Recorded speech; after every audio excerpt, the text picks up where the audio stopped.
covering the Northern Bahamas? You're watching the Bahamas Tonight, Northern Edition. Welcome back. A few outstanding men from the local community recognized over the weekend at the Regency Theater for their years of service to the nation's youth. As Ramiko Knowles tells us, it was a night they will never forget.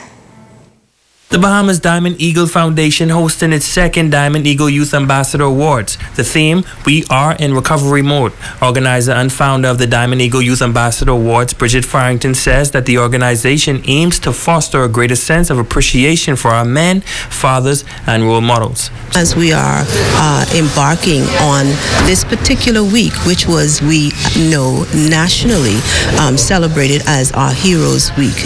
And on Monday, we celebrated our Heroes Day.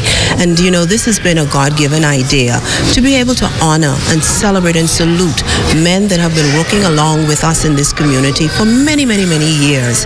And I believe they are some of our unsung heroes. The night beginning with the entrance of the patron and honorees, followed by the opening prayer by Minister Cranston McDonald, who is the son of honoree Leslie McDonald. The leader of the Legends Marching Band says it feels great to be honored in such a fashion. What really keeps me inspired is the young kids that I train and see what they accomplish. Like I have a student now in college, and he's one of the top trumpet player in college in California. I mean, in Cleveland. His name is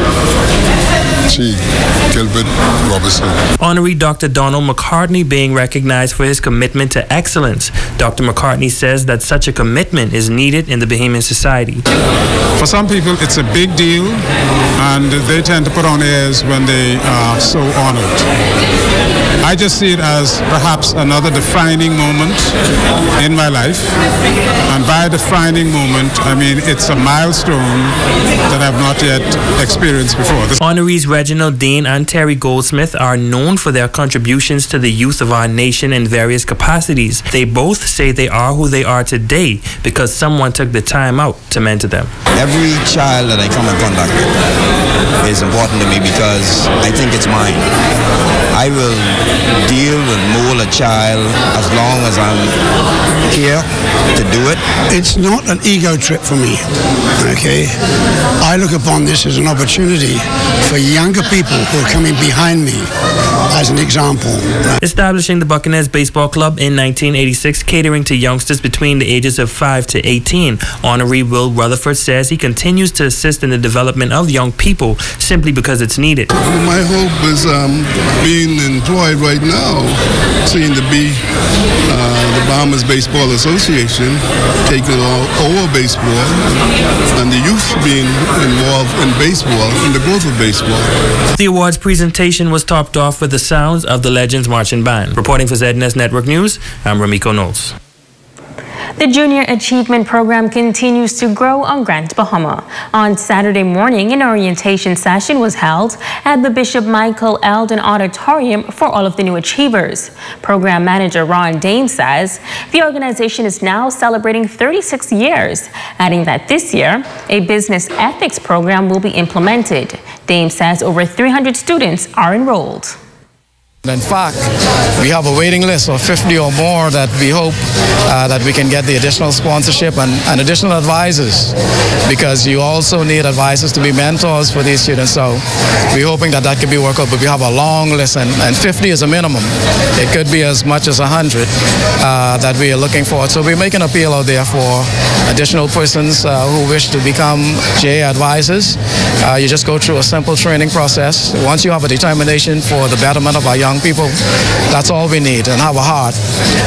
Additionally, we are looking for additional sponsorship because the materials and the training requires financing, and we are definitely in need for additional sponsorships. These advisors say being a mentor to students is paramount. This is an opportunity to pass on life lessons to them. This is an opportunity to teach them what you have been through as an adult, to let them know that they can identify with someone who has been there, who has done that, and so that they can be successful in life. You know, the stigma now in this day and age is that the generation will be lost if someone doesn't step in.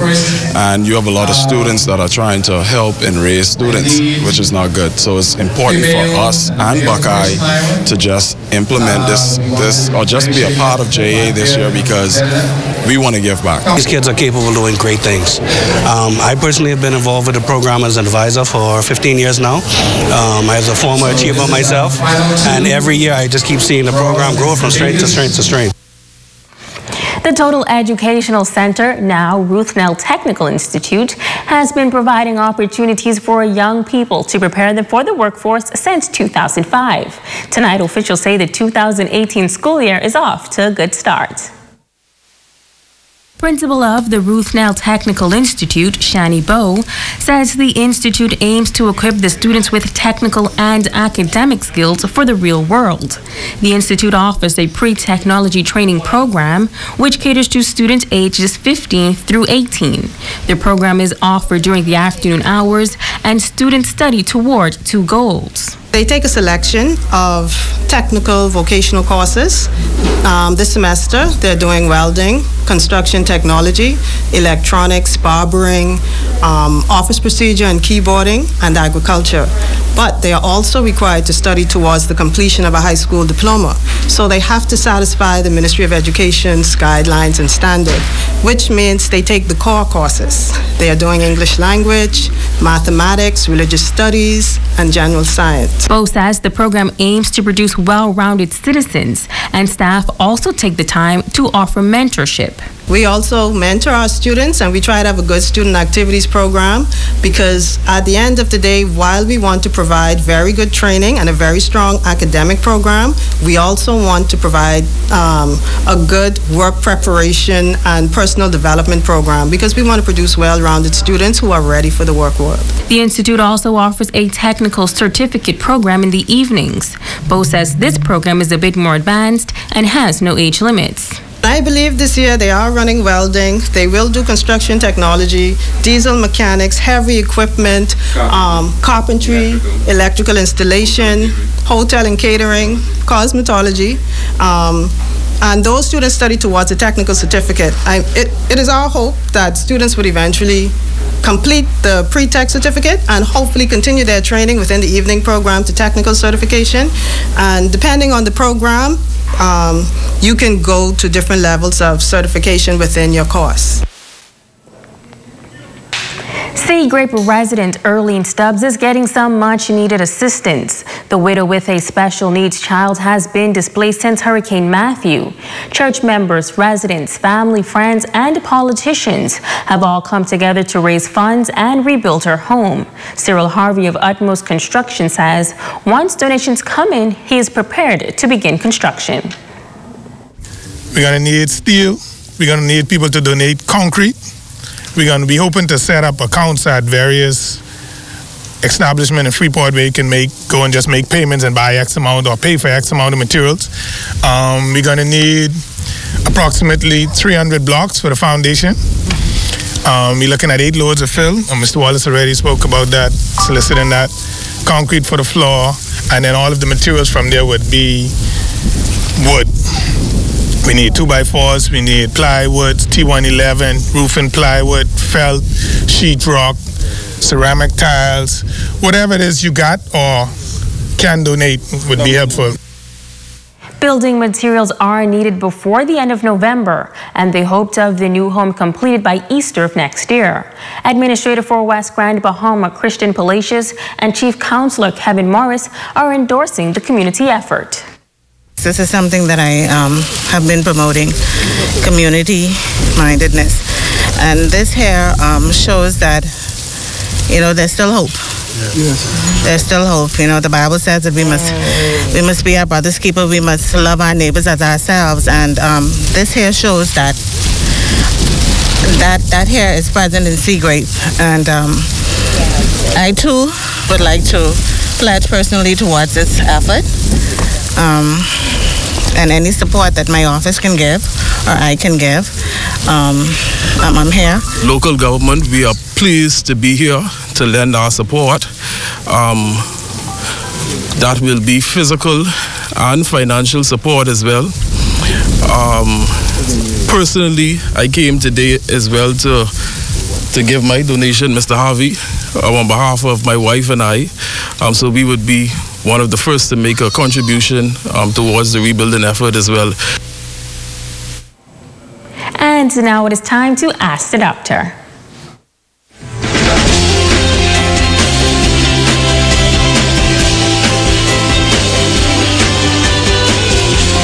This is Ask the Doctor. I'm Dr. Monique Pratt. Lawrence from Freeport inquired, "My wife has trouble falling asleep almost every night. What do you recommend for this?" Thanks for your question, Lawrence. And there are many others who have similar sleeping problems. Your wife has what we call insomnia. It is a sleep disorder where there is difficulty falling asleep and or staying asleep. Persons suffering from insomnia may also experience tiredness upon awakening, and if they wake up during the night, they have difficulty falling back asleep. Stress, certain medical conditions such as anxiety, depression, or sleep apnea, medications, caffeine, and nicotine can all have a negative effect on sleep. If left untreated, insomnia can pose serious health risks. Studies have shown that people with insomnia are found to miss work more often, have a higher risk of developing depression, and have overall poorer health. So here are some of my recommendations to prevent insomnia. Have a regular sleep schedule, avoid caffeinated beverages late in the evening, and avoid taking naps in the evening. If these simple changes don't help and you or your partner are still experiencing sleep problems, please discuss your symptoms with your doctor. Natural sleep aids and prescribed medications for insomnia are available. I'm Dr. Monique Pratt, and this has been Ask the Doctor. Don't go away. A check on sports is up next with Rumiko Knowles.